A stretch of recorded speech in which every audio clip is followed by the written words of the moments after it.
Hello, Maya. Thank you for joining me in the conversation. I was thinking that it would be really cool to talk about leadership and then specifically about kind of the physical part of leadership because I've seen a lot of videos and a lot of books on leadership. Everybody always talks about, could be like presentation skills or how to do sales or how to convince your employees or anything like that. But what I never hear anybody about is the bodily part of leadership. And since you're quite the expert on that, I thought it would be interesting to hear your opinion.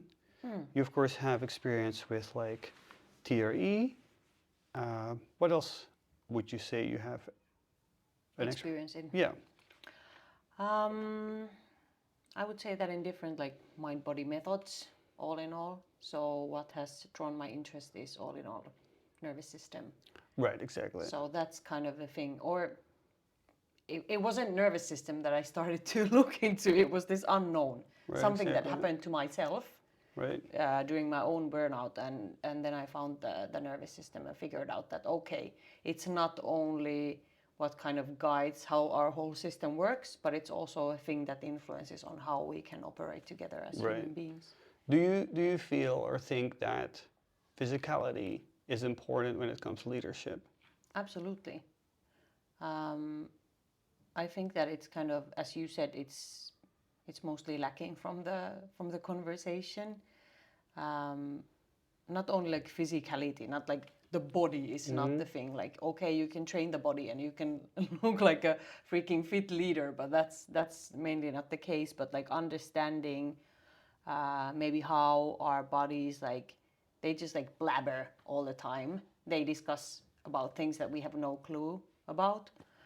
So they're kind of aligning with each other all the time. So I think that's really interesting and important aspect if we think about it from leadership perspective, because even if you would try to be some kind of specific leader, your body can still like tell a different story to people. So that influence is there a lot. But then also from like body perspective from like embodied perspective, it really influences a lot that how do you know yourself. Why do you think, in your own opinion, why does nobody ever talk about this? Probably because people are so afraid that you will be thought that you're cuckoo. Right, it's a little bit too it's fringe. yeah, it's a bit like in the line, and it's so experimental, or like it's so experience based. So you kind of need to figure that out. I didn't like when I started this journey. I didn't even believe that that the mind and body are the same. Right, exactly. That they were so separate for me. And when my body stopped me, I was basically just angry because of the fact that it didn't operate how I wanted it to work. Right. And now what I know is that, okay, even based on scientific research, we know that if you really want to know what's going on in yourself, you need to know what's going on in your body. Right. Because, for example, our emotions, they come first to the body. One thing that always comes to mind is that, we talk a lot about our feelings. And I think a lot of people, they think that feelings happen here, but I believe it's called a feeling because we feel it in our body. Yes. I actually have a little bit of a funny story. I have a friend of mine, quite a successful entrepreneur, and if you ask him if he is balanced and good and stress-free, he'll say yes. But then every 3 to 6 months, he'll go to the doctor because he can barely lay down or sit up because his back is hurting so much. And I am always a little bit, I think in a way this is funny, because he doesn't see the connection at all between how hard he works, he's quite a perfectionist, and that there is this back pain. So you must see that a lot, I guess, too.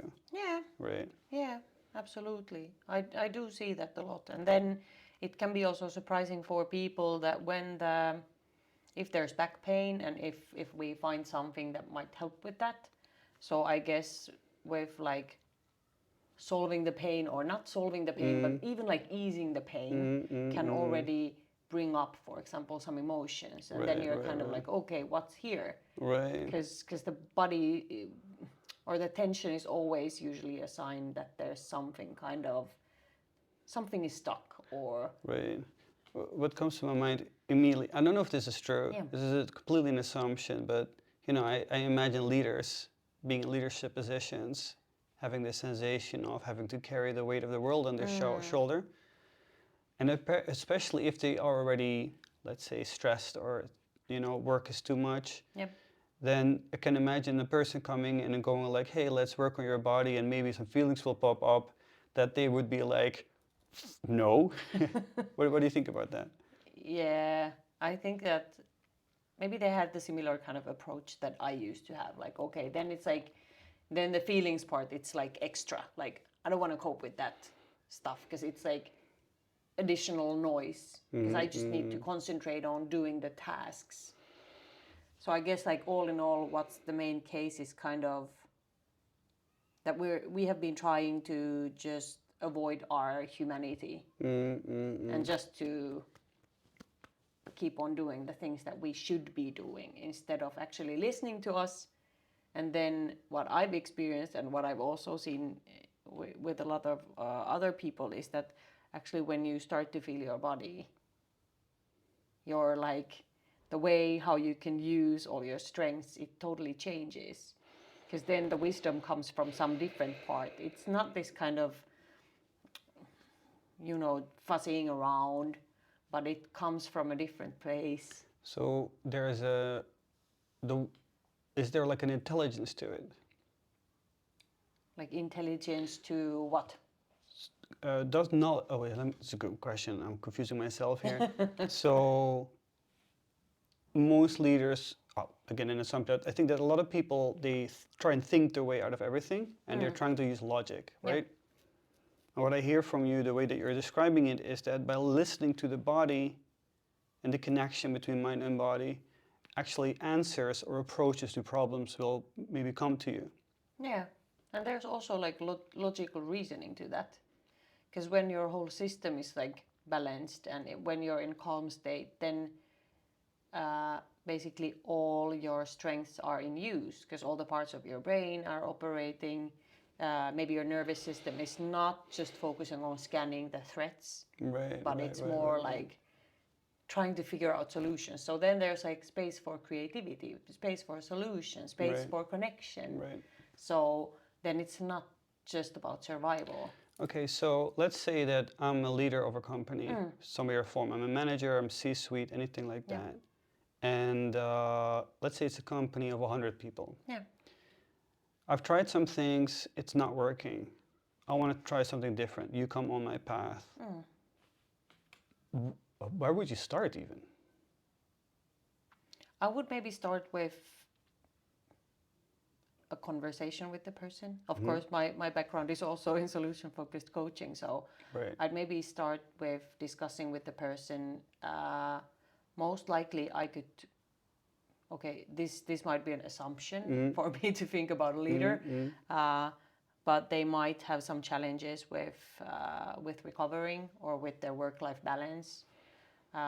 So I think through discussing, we might figure out already things that work for the person and what doesn't work for them. So maybe finding the pain points from their everyday life, and then we would go and experiment on different things that help the person connect with their bodies. Because kind of, I think this recovering is a nice theme through which it's easy to start to guide people towards their own bodies, because seriously we can't recover if we don't have any connection to our bodies, because there's no device in the world, there's no therapist or no doctor or anyone who can come to you and tell what's going on inside of you. You're the only one who knows. Yes, you're the only one basically who can tell what's your energy level. It sounds very vulnerable. Yeah, it is. Very personal. Yeah, it is, and that's why I think it's important to kind of be really sensitive with that and let the person kind of tell about themselves and about their belief system, because when we start to experiment with this kind of things, like getting to know yourself, then it's really important that the methods kind of fit to the person's belief system. Right. Because then it's easier to start trying out things. I like what you say. I actually didn't think about this, that so you have your embodied work and then you have also what was the coaching that you mentioned? Solution-focused Solution-focused coaching. Yeah. So that is kind of in a way the mind and the body, and really beautiful then to connect that. Yeah. What are some benefits for a company or the employees when their leader has gotten more into touch with their physicality, with their body? Oh, that's a good question. I think that one big thing is this kind of sense of groundedness or like steadiness that the leader can bring in. So I was pondering today that what actually is the task of the leader or the manager. And I think that that is in this like world that is constantly changing and we have so much insecurities, that if the manager or the leader, if they are balanced, this doesn't mean that they should be some superhuman who don't ever have like any freakouts or whatnot. But what do I mean with this? That they have this anchor, and they are the people who are capable of being balanced when there's like fluctuation in people's lives or in the business or whatnot. But they are those ones who can kind of like be there and stay grounded, and that's what the embodied work does. So I'm a leader. If I'm in balance, then that balance can trickle down into the company and the people. I Yes. become safety, Yes. and that makes me able to lead. Yeah, absolutely. And that's also like one aspect how we can look at organizations is through this like systemic theory or like through systemic thinking. And I'm a big believer in that it's kind of that if the leaders are kind of trying just to build a good company for the employees and they don't take care of themselves, then I don't think it's going to work out if you're kind of neglecting yourself. Yeah. It's a bit of a cliche, but it's true. Yeah. Like, I think that goes for everybody. Yeah. You know, a lot of companies these days, they focus in some way or form on health, but I don't see a lot of companies per se having a holistic approach. Yeah. And I really like what you describe, how you turn it into a holistic approach. Yeah. Because you can then say, you know, hey, I can help you, but we're also helping the company. So it's not just, or the ecosystem even, you know, Yeah. everybody will be at their best. Yeah. I really like that. Yeah, exactly. If there is a leader listening to this and they're like, what's one super practical thing they could do that they could start with tomorrow that would help them out? I would start with just like calming yourself down, taking care of your groundedness, which basically means that you are here and now. And you have maybe a bit of sense what's going on within you. So why I think this is important when we encounter people is that you would have some sense of what do you bring in the room when you go and meet other people. So groundedness is kind of this becoming neutral in that sense, that you're like feeling good and you're ready to from neutral place to meet the other people. I know this is hard to express in like, you know, one or two sentences, but what's practically somebody can do to get a little bit closer to that? There's like a lot of even like physical hacks that you can do to do that. So one big thing that influences to that, if we just think about like calming down the nervous system, which already helps when the nervous system is more calm, then that helps all parts of the brain to like operate better together, and then you're capable of being in kind of, it's easier for you to be in a social connection with someone. Right. So some people like to use breathing. Right. Exactly. So even doing like a couple of breaths. For me, it's calming to do it so that I inhale through the nose and I exhale slowly through the mouth. So that's easy. That's something that you can do in the office, like in your own place. You can close your eyes for a bit, breathe a couple of times, concentrate on the long exhale, feel your butt and your feet on the ground when you're doing that, and then move to the next topic.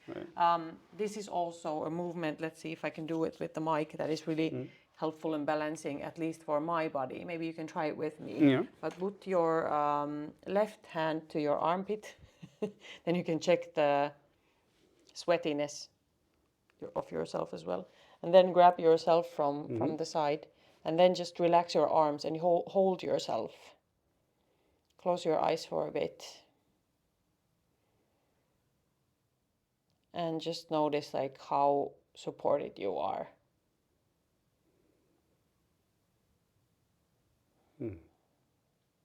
And then you might start to notice that the body starts to calm down. Actually, rather fast, actually. It's I noticed really something fast. yeah. Yes. All right. So this is something that I really enjoy doing. It's somehow like, I don't know how is it for you, but for me it kind of, it helps me to feel my form. That I'm kind of, I'm more like condensed or something. I came to this moment a bit more. Yeah, definitely. Okay.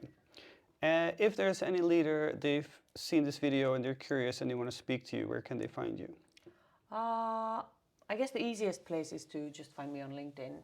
So Maija Kopola is my name, and just send me a message there. And I'll put your link in the comments. Yeah. Then. Yeah? Awesome. Thank you so much, Maija. Thank Have a good you. one. Yeah, that went pretty fucking well. Yeah. How long was it?